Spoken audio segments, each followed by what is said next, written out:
Allez, après cette courte pause, on va y aller avec le débat. À ma droite, Laurent Roland Tonniquez, bonjour. Mori Agoua, bonjour. Amis téléspectateurs et internautes, bonjour. À ma gauche, Ouma Adéandjou, bonjour. Bonjour Maury, bonjour Laurent et très chers téléspectateurs, bonjour. Merci pour votre disponibilité de tous les instants. Le premier thème, c'est la visite des réalisations de talent par Nicéphore Soglo. Stratégie politique ou simple curiosité, nous avons remarqué que l'ancien président Nicéphore Dieudonné Soglo quand même a multiplié ses descentes sur ses réalisations. Il a démarré par la GDIZ. Quelques mois plus tard, il s'est rendu sur le site de l'hôpital, c'est ça, Chic. Et puis hier, il a profité pour aller visiter le marché de gros, quand même de gros chantiers, de grandes réalisations sous le gouvernement de la rupture. Laurent Roland Tonniquez, est-ce que c'est une stratégie de beaux yeux au chef de l'État ou bien c'est juste une simple curiosité selon vous? Moi, je ne pense pas que ce soit une simple curiosité et que peut-être ce soit encore aussi pour les beaux yeux du chef de l'État. Dans un pays, quand vous êtes opposant, quand même, il faut avoir aussi le bon sens, se mettre au-dessus de la mêlée et apprécier ce qui est bon. Dès lors que des réalisations sont faites et que ça participe au bien-être commun à un moment donné, il faut quand même apprécier, aller constater d'abord. Parce que si vous voulez critiquer quelque chose, il faut quand même aller voir. Une petite précision, Nicéphore Dieudonné Soglo, il est opposant? Mais écoutez, il a toujours dénoncé les dérives du pouvoir. On l'a vu du côté des opposants. On l'a vu tout le temps du côté des opposants. On ne l'a pas vu. Je voulais une précision. Oui, mais on l'a toujours vu du côté des opposants. D'accord. Mais on l'a aussi vu du côté du président de la République. Non, non. Aller vers le chef de l'État, c'est un fait. Parce qu'il est ancien chef d'État, le chef d'État l'a reçu, c'est un fait.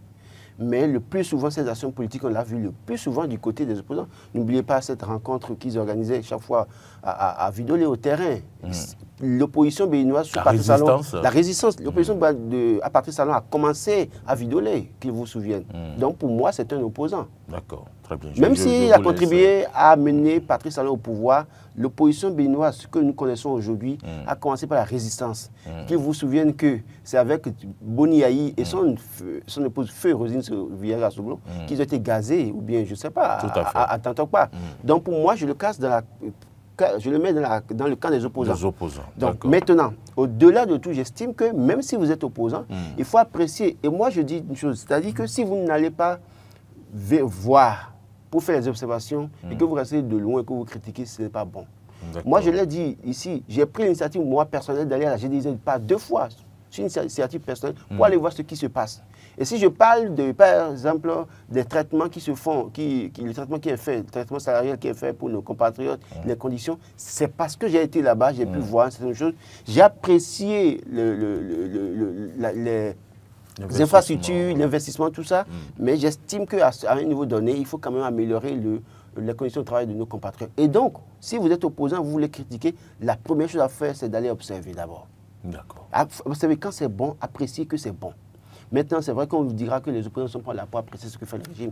Mais attention, les temps sont révolus. Les temps où il faut tout critiquer, tout peindre en noir sont révolus. Il faut vraiment avoir quand même, se mettre dessus la mêlée, apprécier maintenant pour dire, bon écoutez, je suis allé voir le Chic, d'accord, mais je pense que véritablement, ça doit être accessible aux Béninois.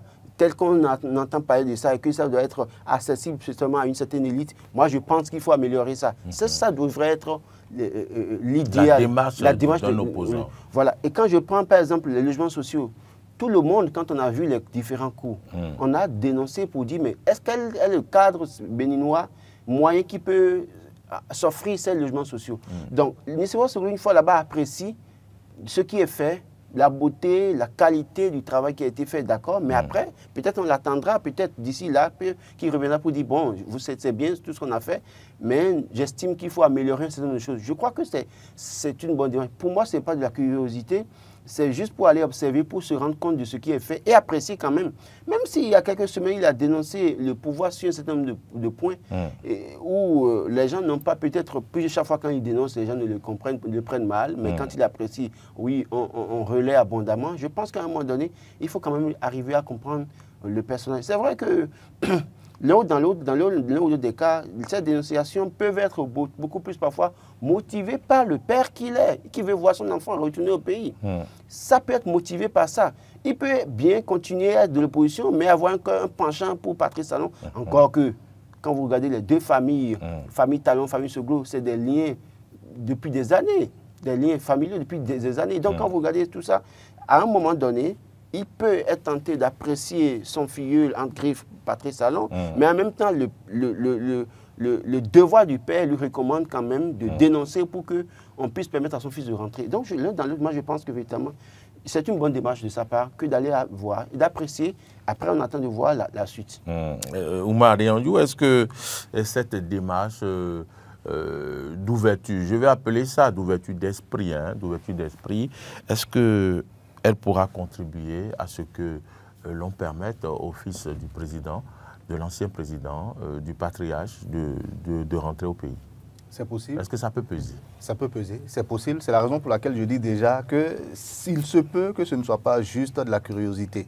Il se peut que ce ne soit pas juste, comme on appelle, l'envie donc d'apprécier simplement ce qui est fait. Il se peut que ce soit vraiment une démarche politique, dans le sens de convaincre le président Patrice Talon, voilà, je suis plus ou moins avec toi, même si je n'apprécie pas tout, mais regarde, c'est tout ce que je fais pour toi.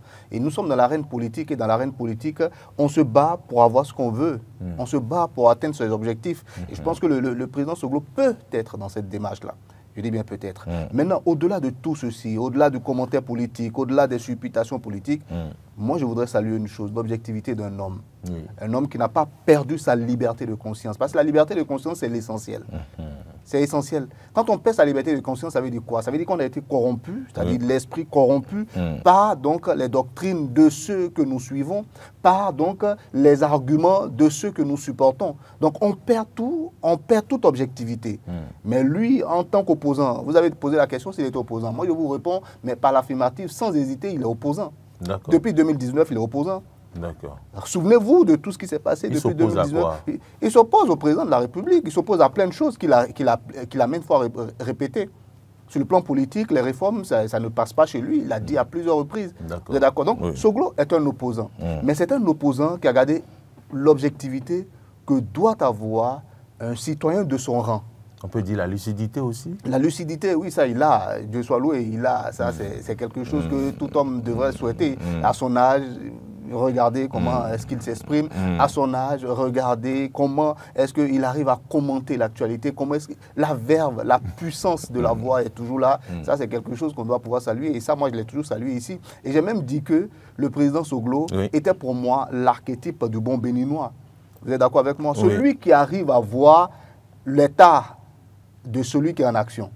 OK? Mais au même moment, il prend du recul et il arrive aussi à dire, écoutez, ce monsieur-là, c'est vrai, sur certains plans, ce n'est pas satisfaisant, mais sur certains plans aussi, c'est plutôt bien fait. Donc moi, je salue vraiment son objectivité. Moi, je voudrais d'abord dire que c'est une bonne démarche, une démarche d'un citoyen de son rang, d'un ancien chef d'État qui, à tout moment, doit mettre l'amour du Bénin au-dessus de tout.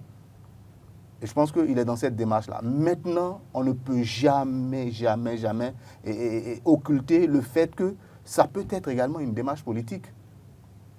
Vous croyez que le président Talon est là, assis, tranquille, ne va pas chercher à, avoir à établir des alliances avec les ténors de la politique béninoise pour essayer de faire passer son dauphin, par exemple, s'il a un dauphin qu'il veut présenter? Vous pensez que le président Soglo va s'asseoir et voir donc tout ce qu'il a pu faire sur le plan politique, laisser tomber tout ça depuis 1998 jusqu'à aujourd'hui, laisser tomber, baisser les bras, dire bon, finalement c'est bon, mon fils en exil, bon. Non, il va se battre aussi. Donc c'est une façon de se battre que de visiter ces organisations. C'est peut-être une façon. Je dis, on ne peut pas écarter tout ça. On est là, on analyse chaque jour, au fur et à mesure, et petit à petit, on aboutira à des conclusions. Voilà. Donc, personne ne peut être affirmatif, péremptoire pour dire non, ce n'est pas une démarche politique. On est encore au début.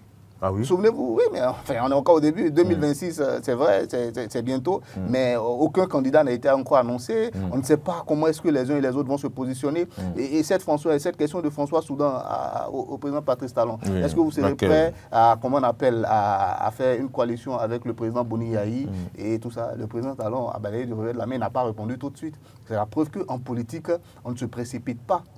On s'assoit, on observe et on regarde le terrain politique. On essaie de se positionner soi-même, on va avec tact et beaucoup de sérénité. En tout cas, ça, sur le plan politique, ça peut être une stratégie, c'est fort possible, mais d'un autre côté aussi, moi j'aimerais quand même en tant que Béninois saluer cette démarche-là qu'il a commencé depuis un moment. Il n'a pas démarré par le marché de gros, vous vous souvenez, il a été d'abord la GDZ, après le Chic, la cité nouvelle de Wedo et maintenant le marché de gros. Bon, voilà.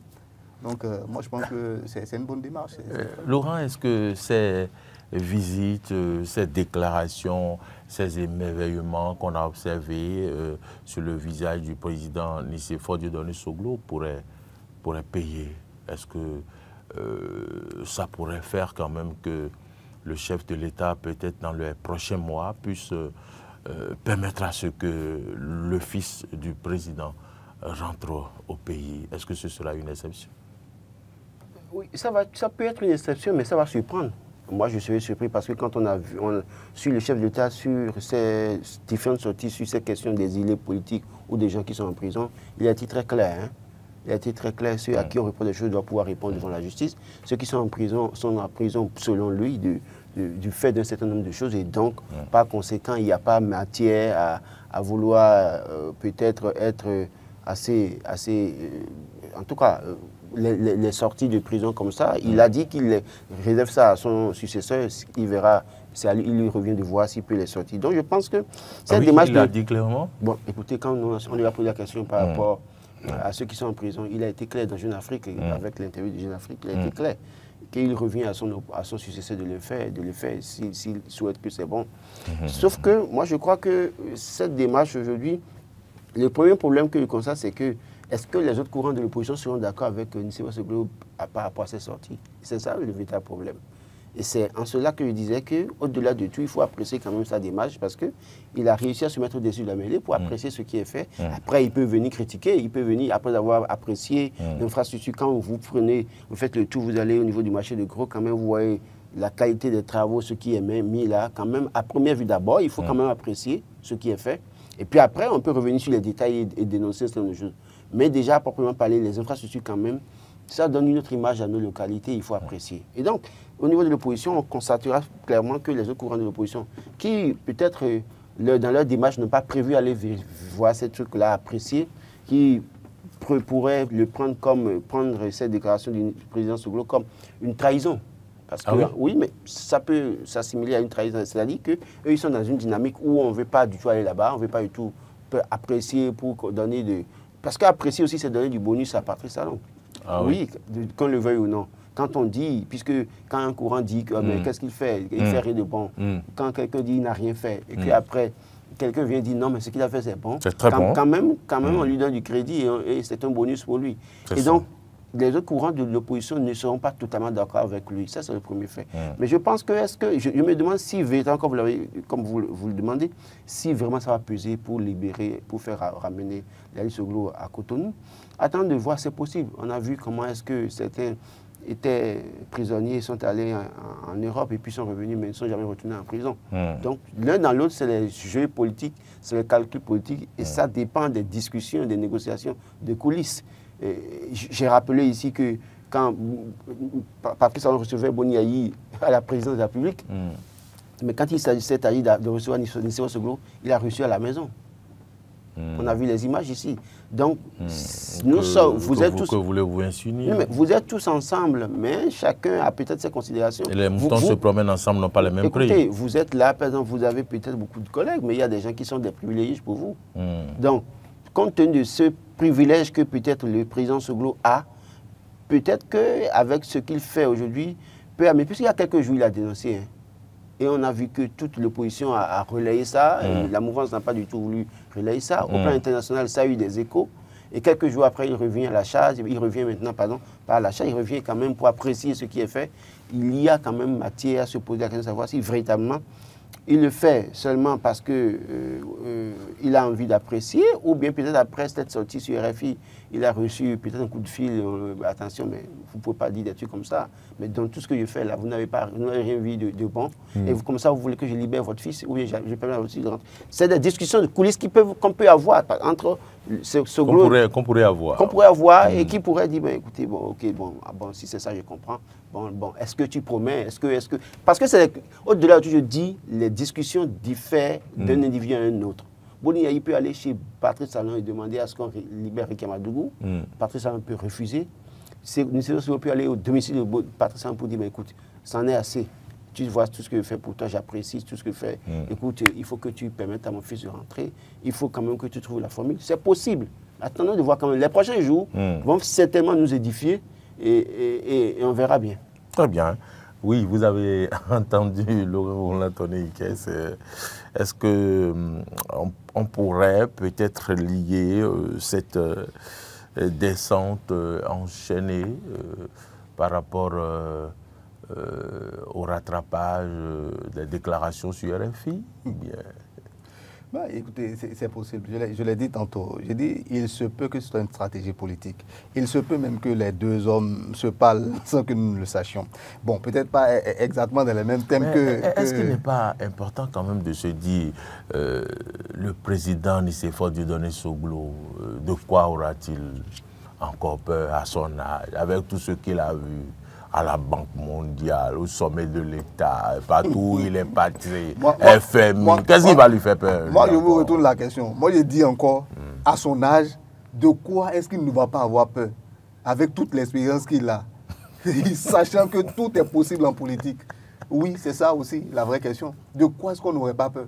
On aurait peur finalement de tout aussi, par expérience, par sagesse. Ah, attention, tel peut être capable de ci, tel peut être capable. De la même manière que votre question aussi, dans l'autre sens aussi, peut être juste de quoi est-ce qu'on peut avoir. Donc, nous sommes dans l'arène politique. Et j'utilise souvent le mot arène pour bien exprimer une idée. Je ne sais pas si vous arrivez à comprendre l'idée. Oui, voilà, l'arène, c'est là où se passent en réalité les combats, si vous voulez, au temps des Romains.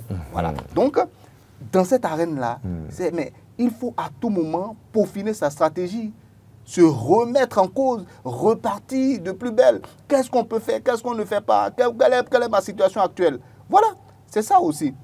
Et puis, c'est que vous avez dit, moi, dont je suis presque sûr, soyez sûr que dans l'opposition, cette démarche-là du président Soglo ne plaise pas à tout le monde. Ce n'est même pas peut-être ça. Ça, soyez sûr. Moi, je dis souvent sur Internet les farouches partisans de l'opposition qui très souvent nous mettent de petites fléchettes en bas sur comment on appelle tout ce que nous disons ici, qui disent que non, le président Boni Yayi, enfin le président Soglo est une girouette, il fait ci, il fait ça, il va au gré du vent. Je lis toutes ces choses-là. Moi, ça me fait sourire. Vous voyez, c'est ce que j'appelle la liberté de conscience. Quand ta liberté de conscience est perdue, quand tu n'as plus de, comment on appelle, tu n'as plus d'objectivité, tout simplement parce que tu as été, comment on appelle, tu as été complètement endoctriné en quelque sorte par donc les arguments de ceux que tu supportes. Finalement, qu'est-ce qui se passe? Tu ne vois que le monde à travers le prisme de ce que tu supportes. Et ça, c'est une erreur. C'est ça. À un moment, il faut avoir de l'objectivité. À un moment, il faut pouvoir dire, ah, c'est vrai qu'on est dans le même courant de pensée, on a la même manière de voir les choses, mais malgré tout, il y a quelques petits bémols quand même. J'ai quelques petites nuances par rapport à ce qu'eux ils pensent. Et donc, c'est ça même qui fait les grandes démocraties. Regardez un peu, on parle de primaire, tout ça, dans les grandes démocraties, au sein même d'une même formation politique. Qui s'oppose à qui au sein de la même formation politique? Mais ils vont à des élections primaires. Donc, c'est la preuve qu'on ne peut jamais, il ne faut jamais perdre son objectivité, il ne faut jamais perdre sa liberté de conscience. Et ça, moi, je pense que le président Boni Yayi, enfin, le président Soglo, pardon, là, et la conserver. Ça, c'est un premier pas. Et ça, moi, je tiens vraiment à le dire, je tiens vraiment à le saluer. Et il fait même des photos hein, avec sa tablette. Oui, il fait... Voilà, non, ce n'est pas une tablette. C'est pas une tablette. Ça, c'est juste un truc à l'effigie de la GDIZ. Ah, d'accord, d'accord. On fait un choix à l'effigie. Ça ressemble à une tablette. Aux couleurs de la GDIZ, moi, c'est tellement on lui a remis. Et il est très fier de le brandir. Très bien, très bien. Voilà. Donc, moi, je dis, c'est très important d'avoir une telle démarche. C'est très important de garder donc son objectivité. Pour moi, il est objectif. Objectif à plusieurs, sur plusieurs plans. Objectif sur le fait qu'il a une lutte politique à mener, au-delà de tout ce que les autres pensent. Lui, il a ses propres intérêts sur le plan politique. On a parlé de quelques intérêts. Il estime que sur le plan politique, tout ne se fait pas très bien. Comment est-ce que je fais pour que ça se fasse bien désormais? Puisque son objectif, c'est le Bénin. Que le Bénin aille de l'avant. Il peut choisir sa propre stratégie, aller vers donc, le président de la République, essayer de l'amadouer, trouver les bons moyens pour lui faire entendre raison. D'autres raisons également, il a son propre enfant qui est en exil, parmi tant d'autres. Il a certainement des partenaires également. Il n'a pas besoin quand même s'il veut qu'on libère son enfant, il n'a pas besoin de passer sur les sites de réalisation avant qu'on libère son enfant. Ça peut être une simple curiosité, parce qu'il est encore là, il a la santé, c'est normal qu'il aille voir ce qui se passe dans son pays. Je vous ai dit à plusieurs reprises, à lever simple curiosité. Je ne pense pas que ce soit une simple curiosité.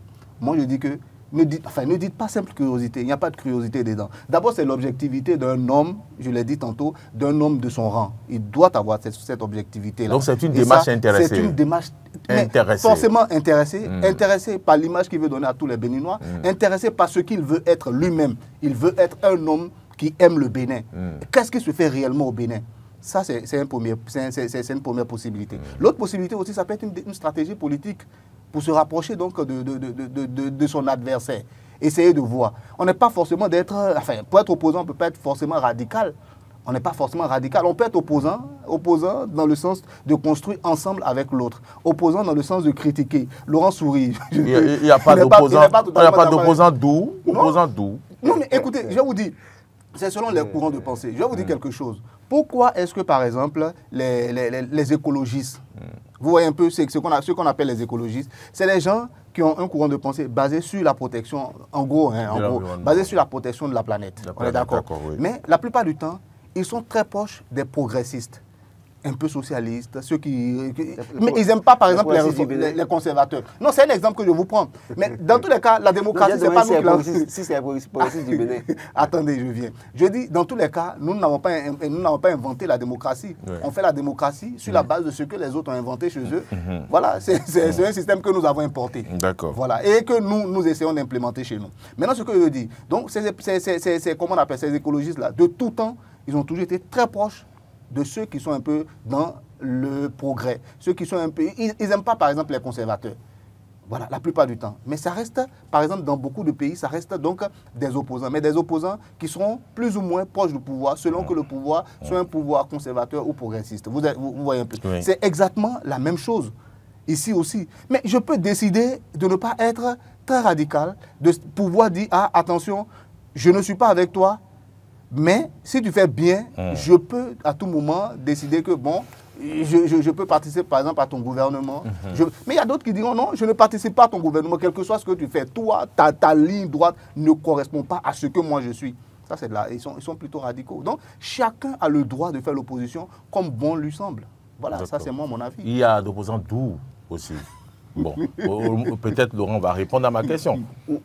Quoi? S'il y a d'opposition... Il parle de radical, j'ai dit, est-ce qu'il y a d'opposants doux? Mais vous avez les différents courants de l'opposition au Bénin, non? Il y a les opposants de principe. Je ne parle pas des courants. Moi, j'ai créé mon courant, j'ai dit opposants doux. Oui, mais c'est les opposants constructifs, modérés que vous connaissez, là, ils sont doux. Ils ne sont pas radicaux comme les autres. Ils ne sont pas agressifs. Ils ne sont pas agressifs, ils sont modérés, ils sont constructifs. Sauf qu'ils n'ont jamais... Ils ne peignent pas tout en noir. Bon, ils ne peignent pas tout en noir, mais sauf que... Mais en réalité, est-ce que nous avons des opposants au Bénin qui aiment peindre tout en noir? Je ne le crois pas vraiment. À cette question, je ne vais pas répondre. Pourquoi Répondez. Vous observez l'actualité politique tout comme moi. Ce que je veux dire, c'est que au fond, quand je regarde, en fait, moi, je voulais pas aller sur certains terrains.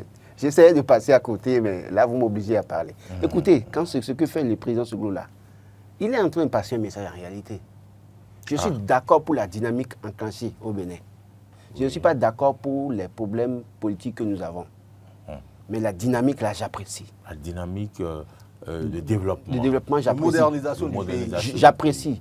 Mais les problèmes politiques que nous avons, je ne suis pas d'accord pour ça. Il sur de belles voies aussi maintenant. Oui, ce qui veut dire que quoi? Ne soyez pas surpris de voir Nicéphore Soglo, quand bien même il a crié tout le temps, on a vu les opposants, allez soutenir le candidat de la mouvance parce qu'il est d'accord pour la dynamique, mais il aura réussi à négocier dans les coulisses pour dire, bon, écoute, je suis avec vous, écoutez, je suis avec vous, dès lors qu'on finit les élections, faites tout pour que mon fils rentre. Donc, la démarche qu'il fait peut être interprétée dans ce sens.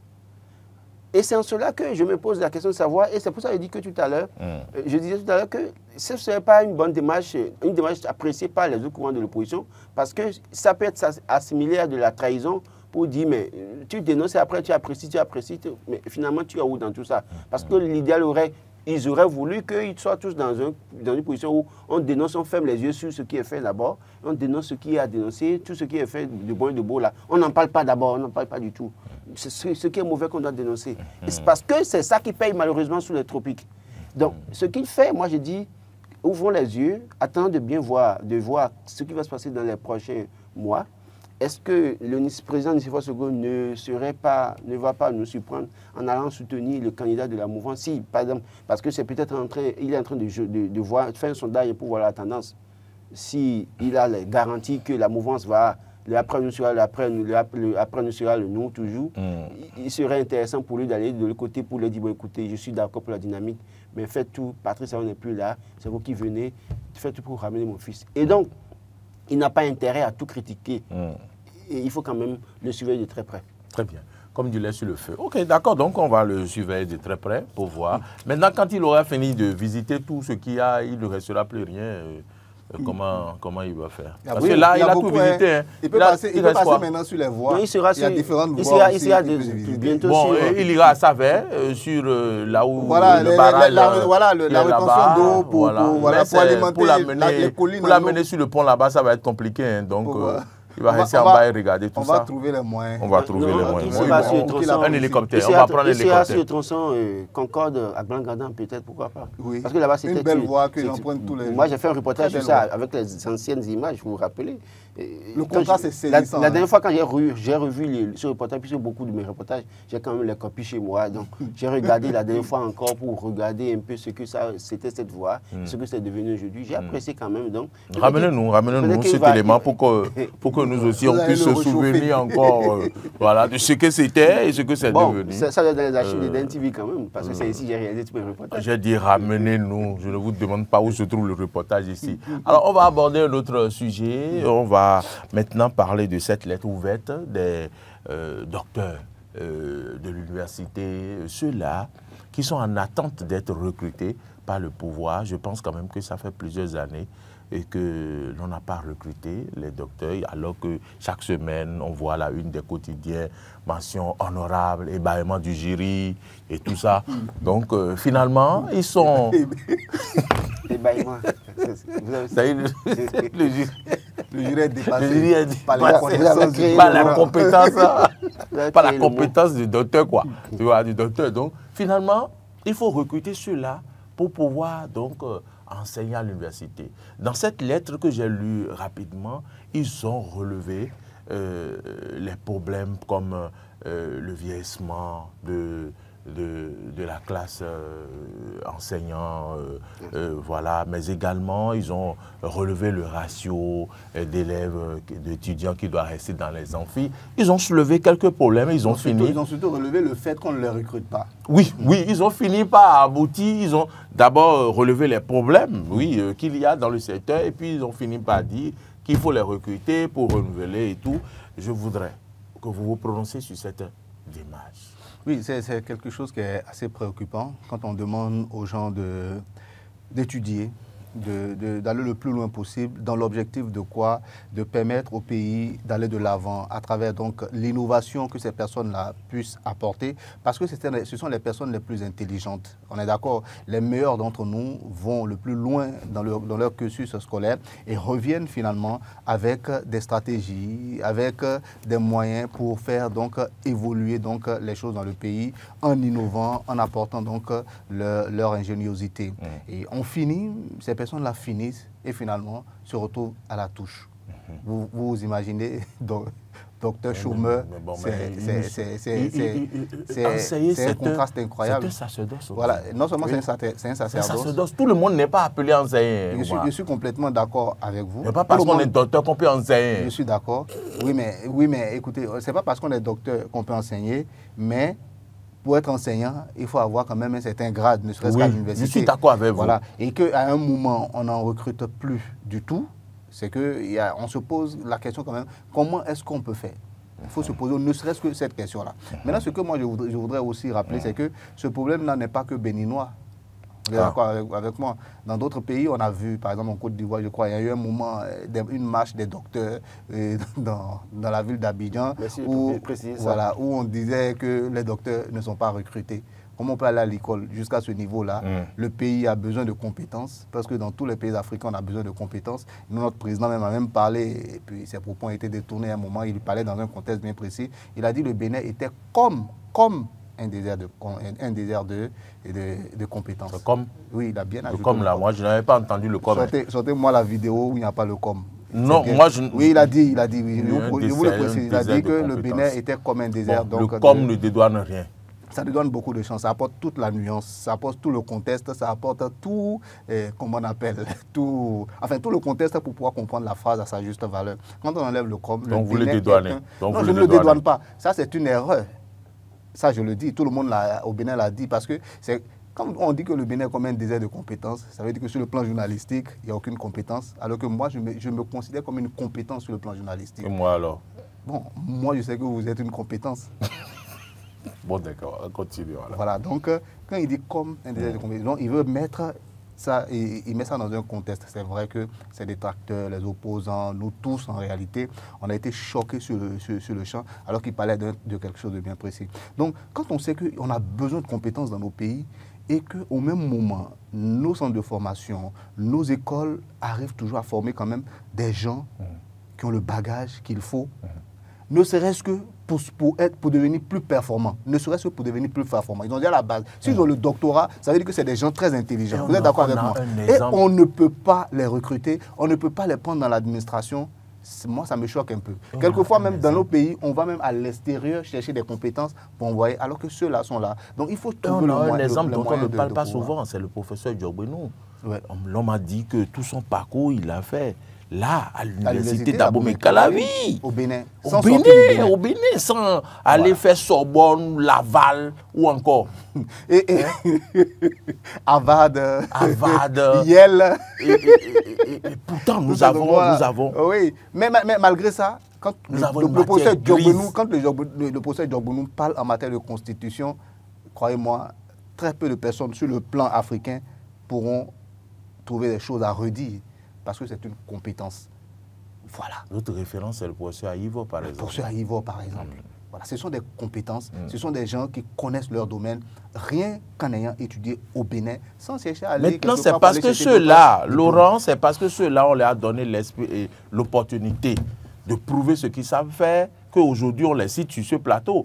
Et ceux qui sont là à écrire des lettres, à quand leur opportunité pour pouvoir... donc se faire montrer ce dont ils sont capables pour que nos enfants sur un plateau puissent, bon, s'ils sont journalistes, bon, puissent se parler d'eux. Ouma a fait bien de rappeler la marche de protestation des docteurs en Côte d'Ivoire. Ça se passait... Ça vous a touché? Non, en fait, ça a déjà interpellé, m'avait interpellé, je disais, mais bientôt on aura la même situation chez nous au Bénin. Tout le monde veut faire le doctorat aujourd'hui. Personne ne veut aller créer quelque chose pour aller travailler. C'est vrai que je ne suis pas contre ceux qui font le doctorat. Mais il faut regarder d'abord l'écosystème que nous avons. Et le déclic a commencé quand? Vous vous rappelez? Oui, moi je pars d'un principe d'abord déjà. Le déclic. On est dans le système... Quand on a commencé par dire docteur Boniaï, docteur Boniaï. Tous doivent être docteurs. C'est fini. Oui. Docteur Ishola Thomas Boniaï. Le problème véritable aujourd'hui, c'est que nous sommes dans un système LMD. Et si on met les conditions qui accompagnent le système LMD, on peut les recruter. Le véritable problème commence là d'abord. Parce que nous n'avons pas l'infrastructure adéquate pour les recruter comme enseignants, parce qu'il y a le ratio enseignant-apprenant. Donc, quand on va commencer à respecter ça, ça veut dire qu'on aura besoin, il y aura pénurie d'enseignants, on sera obligé de les recruter. Mais pour le moment, les infrastructures qui existent ne permettent pas de recruter de nouveaux enseignants. Ce n'est pas possible. Est-ce qu'il faut donc, le premier combat à faire, voilà, le premier combat à faire, on ne peut pas. Le premier combat à faire, c'est de quand même d'amener le gouvernement à respecter comment on appelle à mettre en place des infrastructures qu'il faut d'abord. Qui répondent au système LMD. Ça, quand ils vont finir de faire ça, vous allez voir qu'automatiquement, ça va faire appel aux besoins de recrutement d'enseignants. Ça, c'est un premier fait. Mais le deuxième fait, c'est que tout le monde veut aller faire le doctorat. Et vous l'avez bien dit, tout le monde n'est pas apte pour enseigner. Certains sont peut-être avec leur doctorat, peuvent aller réfléchir et créer quelque chose. Dans d'autres pays, quand les gens ont un certain nombre de diplômes, ils sont là à innover, à créer quelque chose. Mais ici, on veut enseigner seulement. On ne veut pas... Écoutez, moi, je suis quand même scandalisé. Peut-être que quand vous allez voir dans ce lot des gens qui ont fait l'agronomie et qui disent qu'ils attendent qu'on les recrute. Regardez le nombre de domaines que nous avons arabes non cultivés. Ils sont des agronomes. Ils veulent qu'on les recrute comment? Allez faire l'expérimentation, ce que vous avez fait. Ils vont rentrer dans la brousse. Mais écoutez, parler avec les herbes qui sont agronomes. Non, écoutez. Il faut des machines, il faut des stratégies. Moriagua, vous allez dans nos universités aujourd'hui, c'est déjà le problème que je pose. Tout part du système LMD. Du système LMD, si on respecte le ratio là, les gens seront bien formés. Et quand ils sont bien formés, ils peuvent innover. Je donne l'exemple de 2 personnes que moi j'ai eu la chance de connaître, qui ont fait le lycée agricole Mendy de Sékou et qui après sont allés faire l'agronomie. Quand ils ont fini, ils ont innové. Et les exemples sont là, Ali Alada, celui qui fait l'engrais bio au Bénin ici, qui est le premier producteur d'engrais bio au Bénin aujourd'hui, et qui a été comment vous appelez, entrepreneur de la francophonie en 2017 ou 2018, est du Bénin. Il a été formé ici. Il a créé ça. Il a une grande entreprise maintenant et il recrute beaucoup de jeunes, il travaille avec ces jeunes-là. Celui qui a le jus d'ananas que nous consommons ici, je ne vais pas appeler le nom, mais qui est influent au Bénin, qui est consommé dans toute pratiquement la sous-région aujourd'hui, c'est un Béninois qui a été formé ici. Et je l'ai vu commencer avec des bouteilles en faisant du jus d'ananas aujourd'hui. Il est incontournable dans son secteur. Pour vous dire quoi, les gens, s'ils sont bien formés, ou bien s'ils ont eu le temps de se faire bien former, ils peuvent créer, ils peuvent innover et participer à la création de richesses dans notre pays. Mais aller dire, j'ai le doctorat, attendre que l'État me recrute, je pense que nous nous trompons à un moment donné. La Côte d'Ivoire fait ça, le Bénin fait ça, allez au Togo également. Docteur, il y en a plein. Mais finalement, si l'État ne... Si vous écrivez maintenant, d'abord tout ce qui est écrit là, l'État peut-il les recruter tous? L'État ne peut pas les recruter tous. Maintenant, si l'État finit par mettre en place les infrastructures du LMD et recrute une partie, si je donne les ambitions 200 et que c'est 50 qu'on arrive à prendre, et il reste 150, les 150 là, tout le temps vont commencer à écrire. Au lieu d'aller réfléchir, innover là, ils vont tout le temps écrire pour dire on attend recrutement, c'est ça? Non. Et vous savez très bien que la question de l'emploi au Bénin... Mais le besoin est là. Il y a les professeurs qui sont là, vont partir à la retraite. Le besoin est là, c'est pourquoi ils écrivent. Le besoin est là. Est-ce que si les enseignants n'ont pas atteint l'âge pour aller à la retraite? Parce qu'il y a un âge requis pour aller à la retraite. Il y a aussi un parcours. Ils n'ont pas atteint l'âge et s'ils sont fatigués. Il y a des gens... Ils peuvent ne pas atteindre l'âge et seront fatigués. Oui, mais c'est pas ça, c'est l'État qui décide. Ce n'est pas à eux de forcer les gens, de forcer l'État à mettre les gens à la retraite forcée. Non, ce n'est pas possible. Je pense que tout ce que nous avons... Moi-même, j'aspire à faire le doctorat. Ça, je ne le cache pas. Ah, mais, vous aussi? Oui, mais... Docteur Laurent.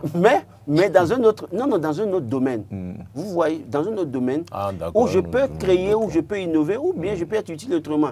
Mais on ne peut pas aller parce qu'on veut faire le doctorat, et aller s'asseoir pour dire qu'on attend que l'État recrute. Non. Moi, je pense véritablement que les gens doivent réfléchir autrement.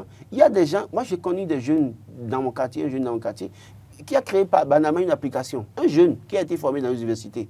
Il a créé une application, il est en train de faire son master, il fera sa thèse bientôt. Mais le problème, le gars a créé une application aujourd'hui, vous installez l'application, vous faites abonnement seulement 1000 francs par mois, ou au début il avait fait 1000 francs pour 3 mois. Quand vous installez l'application, c'est que tous ceux qui sont sur l'application, même si vous n'avez pas leur numéro dans votre portable, vous voyez leur statut, et ça vous permet de faire des affaires. Ça veut dire que quoi? Quand moi je mets un produit sur mon statut aujourd'hui, c'est vu par des milliers de personnes. Et ça me permet de faire des affaires. J'ai acheté chez des gens comme ça. Donc il faut qu'ils réfléchissent aussi pour innover. On ne peut pas s'asseoir quelque part pour dire recrutement. Il y a la possibilité de créer des applications, de faire des choses. Moi, je me dis, à un moment donné, je fais le bilan. Ils ne sont pas des informaticiens. Non, il n'y en a pas mieux. Si vous cherchez, vous allez voir. Il y a des agronomes parmi eux, il y a des ils sont nombreux, allez bien fouiller, vous allez voir. Il y a des gens parmi eux. Je ne veux pas parler de ceux qui ont fait lettres modernes ou sciences juridiques et tout cela. Mais je veux parler de ceux-là. Qu'est-ce qu'ils vont créer? Non, mais non, j'ai bien dit pas tout le monde. C'est ceux qui ont fait lettres modernes, et encore que c'est un autre. Ils vont écrire des livres. C'est un autre débat où on fait lettres modernes, on fait linguistique et après on commence par tourner en rond, on dit bon, je vais faire la communication. On sait comment ça se passe. Mais il y a des gens qui ont appris à faire l'agronomie par exemple. Comment est-ce que on peut combiner jus de ananas et gingembre et avec pastèque, qu'on fait innover, faire des jus. Il y a des gens qui font des jus aujourd'hui, ça marche. J'ai vu des jeunes de la dernière fois dans mon quartier qui font des jus d'ananas, qui livrent dans le carton. Ils mettent dans le carton, ils livrent de restaurant en restaurant. Et quand ils vous livrent, vous achetez, ils vous remercient très bien. Ils disent, bon, si vous avez besoin de ça, mais ils n'ont qu'à, ceux qui ont fait agronomie là, ont la possibilité d'aller faire ça. Ils ont la possibilité de créer des pesticides. Ils ont la possibilité de créer, comment vous appelez, des produits cosmétiques. Pourquoi est-ce qu'on veut attendre forcément que l'État recule? Je pense que nous avons un problème. Et c'est parce que les curricula de formation ne nous permettent pas de réfléchir dans ce sens. Il va falloir alors revoir tout l'écosystème de l'enseignement dans notre pays, créer les conditions pour le LMD, ratio enseignants et étudiants. Ça va faire appel aux besoins d'enseignants, mais en même temps créer les conditions pour qu'il y ait des laboratoires où les gens font véritablement des expériences. En fait, c'est ça le véritable problème. Les gens sont docteurs dans certains domaines, mais n'ont pas eu la chance de faire de grandes expériences. Très bien. Et quand on ne fait pas assez d'expériences, on ne peut pas créer. D'accord. Donc, merci pour votre intervention. Oui. Voilà, je prends un dernier mot. Un mot et puis on va clôturer. Pour installer l'imam qui est déjà dans... Par rapport à la dernière partie des propos de Laurent, il a parlé de curricula de formation, revoir tout le système de formation chez nous et je suis complètement d'accord avec lui. Je vais vous donner un exemple bien précis, car c'est moi-même l'exemple. Ah, c'est vous-même, voilà. d'accord. Je vais vous dire, moi, quand j'arrive au Bénin, j'étais très passionné de tout ce qui avait, comment on appelle, rapport avec les sciences de la vie et de la terre. C'était ça ma passion. Et donc, j'ai fait finalement des études dans ce sens-là et j'ai fait une maîtrise en, comment on appelle, en biochimie et biologie moléculaire. Et je vous assure, non, mais rassurez-vous, c'est quelque chose de très pointu. Maîtrise en quoi? En biochimie et biologie moléculaire. C'est quelque chose de très pointu. Et j'avais envie de me spécialiser dans l'immunologie. L'immunologie, vous connaissez ce que c'est que l'immunologie? Oui. Voilà, l'immunologie, c'est la défense de l'organisme. Voilà, tout ce que la nature nous donne comme moyen pour se défendre. Vous n'aviez pas envie d'aller en Irak et d'aller rester dans les laboratoires là-bas et fabriquer pas du tout, pas du tout. Mais après, il y a d'autres choses qui m'ont découragé. Ça, je ne vais pas rentrer dans les détails, mais c'est pour vous dire quoi? On était 7 dans cette formation. C'était les meilleurs qu'on prenait. Il y avait à peu près 3 étrangers et 4 béninois. C'est une formation qui coûtait cher. Ça se faisait à l'Institut des sciences biomédicales appliquées. On partait faire les cours là-bas. Mais tu commences d'abord. Voilà. Oui, à la FSS. Voilà. C'était juste, on finissait d'abord. Il faut finir d'abord à, comment on appelle. Donc vous avez fait tout ça, hein? Oui, j'ai fait tout ça. D'accord. Il faut finir d'abord à la FAST, la faculté des sciences et techniques. Face où il y a une UV pour éliminer là, on traîne ça pendant 10 ans là. Voilà. Vous avez éliminé ça. Dieu soit loué, on s'en est sorti. J'espère que les choses ne sont plus comme avant. Non, bon, on espère aussi. Enfin, ça c'est un autre débat, on va le faire après. Donc, c'est des choses très pointues. Donc, le système ne nous a pas formés à devenir des entrepreneurs. Oui. Nous, on a été formés en réalité pour la science fondamentale. Ça veut dire quoi? Ça veut dire que pour devenir en réalité des chercheurs, pour faire évoluer l'intelligence de l'être humain. Voilà. Par exemple, moi ma spécialité... Donc, vous maintenant, à la sortie, on ne peut pas vous dire... On ne peut pas me monsieur, dire, va entreprendre. J'entreprends au Bénin ici, en biochimie... quoi vous avez dit? En biochimie et biologie moléculaire, ou bien en immunologie. J'entreprends dans quoi? Dites-moi dans quoi est-ce que j'entreprends? Immunologie. Oui, immunologie. J'entreprends dans quoi? C'est de la science fondamentale. Mais construisez un laboratoire dans votre chambre. Voilà. Comment je construis le laboratoire? Et je vais travailler avec quel hôpital? Généralement, on travaille sur, par exemple, si je suis un spécialiste de l'immunologie et que j'avais eu la chance d'aller, par exemple, en Allemagne, là-bas, c'est le sommet, et je reviens, par exemple, au Bénin, avec qui vous pensez que je peux travailler? Je vais travailler avec un individu comme ça. Déjà même, les problèmes d'immunologie, c'est sur les maladies incurables, les maladies pour lesquelles on n'a pas de médicaments. On aurait pu vous exploiter pour le Covid. Hein. Oui, au lieu que vous venez sur le plateau tous les jours ici, bavette à la bouche. Ouais, mais moi, je vous dis, je parlais de Covid, ce n'est pas aujourd'hui. Hein.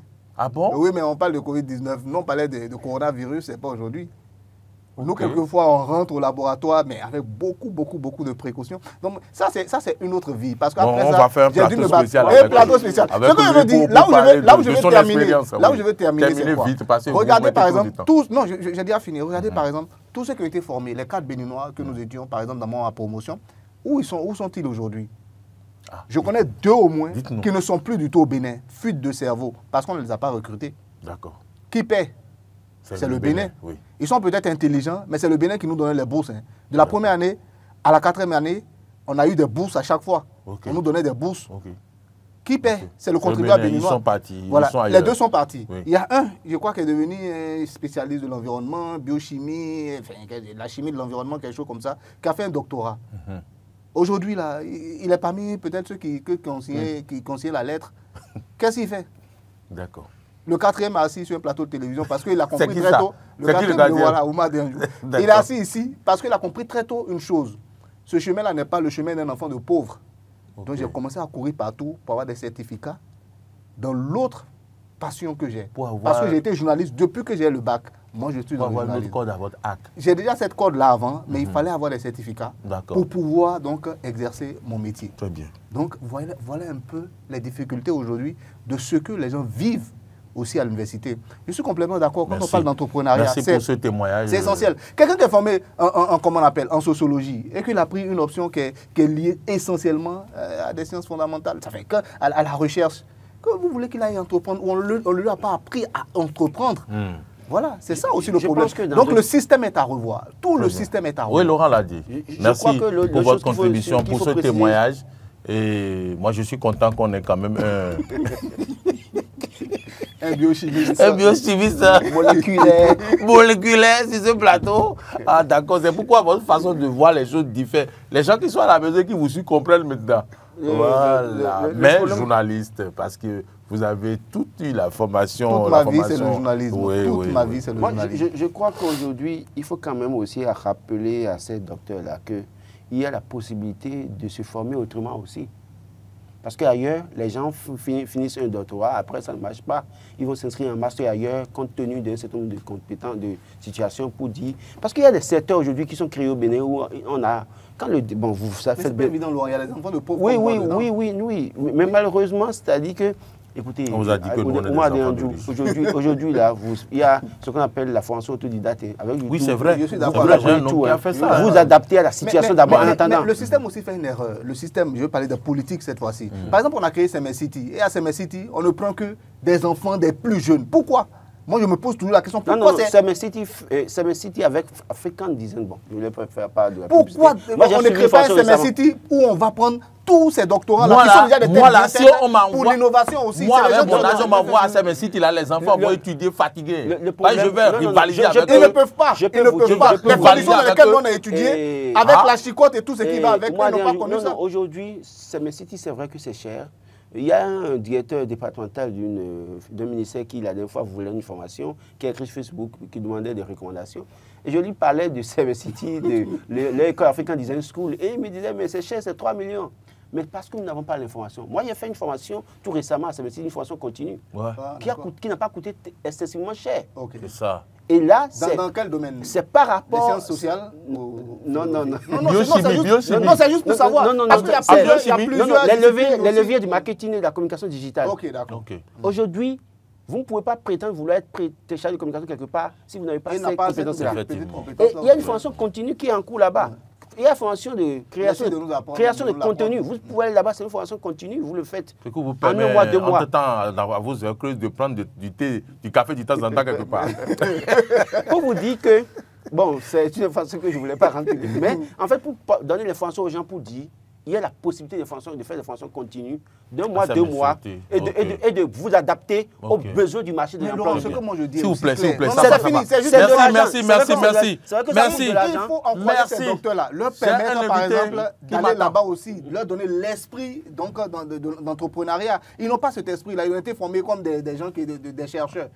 Donc, ils ont été formés comme des chercheurs, mais prenez-les, donnez-leur quelques jours là-bas pour qu'ils se spécialisent dans un domaine bien précis. Laurent Roland Toneke Souma Adéanjou, merci pour ce partage d'expérience sur ce plateau. Merci pour vos analyses, merci pour vos commentaires, merci, merci et merci encore. À présent, nous allons, mesdames, messieurs, installer donc l'imam d'Akassato. L'imam, il est le secrétaire général de la communauté musulmane d'Akassato. Il est dans nos locaux. On va l'installer, je l'ai annoncé à l'entame de cette émission. On va parler de l'après-Ramadan, comment les fidèles doivent se comporter. Vous êtes musulman, vous restez sur le plateau. Laurent, vous allez céder votre place, non pas parce que vous n'êtes pas musulman, mais lui, il était à la place, il me voyait et je faisais le reportage. J'étais partagé entre fierté et, comme on dit, entre fierté et amertume. Et pitié. Voilà, et pitié. Je souffrais, je souffrais. Je vous ai vu à l'œuvre, mais je dis, mais comment? C'est pas possible. C'est Maury qui est là. Et je vous voyais quelquefois aller chercher l'ombre contre le mur. Et vous partez, vous coincez contre le mur pour avoir un peu d'ombre. Et dit, bon, cette passion-là, vraiment. Voilà. Pour l'assister. Nous avons la passion. Il y avait les enfants autour de moi. On peut nous payer 10 millions, ça ne peut pas enlever cette passion-là. Non, ça ne peut pas satisfaire cette passion. Ce n'est pas de l'argent. Ce n'est pas de l'argent qui vous donne satisfaction. Non, je confirme que c'est pas là. Si c'est l'argent, c'est pas évident qu'on vienne sur le plateau pour prendre autant de risques. Si c'est l'argent, il y a longtemps on a raccroché. Merci. Merci. Mesdames, Messieurs, on va installer l'imam tout de suite pour le débat.